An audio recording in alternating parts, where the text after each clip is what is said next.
When blood pressure increases from its normal level, it is known as hypertension. Hypertension or high BP is a serious medical condition that significantly increases the risk of heart, brain, kidney, and other diseases. Around 76% of the patients who have been admitted for COVID-19 have been found to have hypertension. According to a report published in 2019 by WHO, an estimated 1.3 billion people have hypertension. Hypertension is itself a bigger risk factor for having stroke.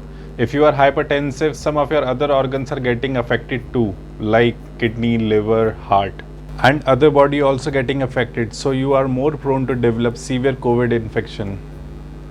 According to doctors, hypertension is deadly to COVID patients. Hypertension is generally a silent condition and many people won't experience any symptom until it's severe. Patients of hypertension can experience shortness of breath, irregular heartbeat, and headache, etc. First of all, you will have to identify that you are suffering from BP or not. Regularly, you will have to monitor BP. You know this is a pandemic situation, so we have to manage the stress.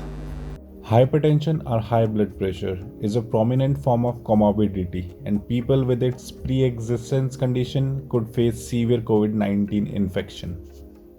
Healthy and balanced diet you have to take regularly. Avoid alcohol and tobacco. This is the most important thing.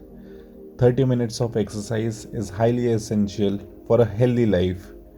Maintain your body weight, and last but not the least, manage your stress.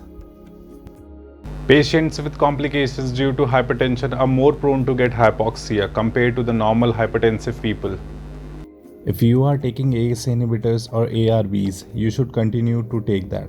It doesn't cause increased risk or highly getting infected with COVID.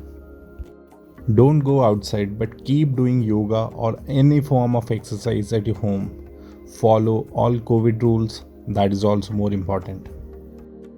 Measure your BP regularly, control it, live longer. Though we cannot fight hypertension, but we can control it by maintaining a healthy lifestyle, habits, and getting regular BP readings. Positive anything is better than negative nothing, except the coronavirus. So stay home and help flatten the curve.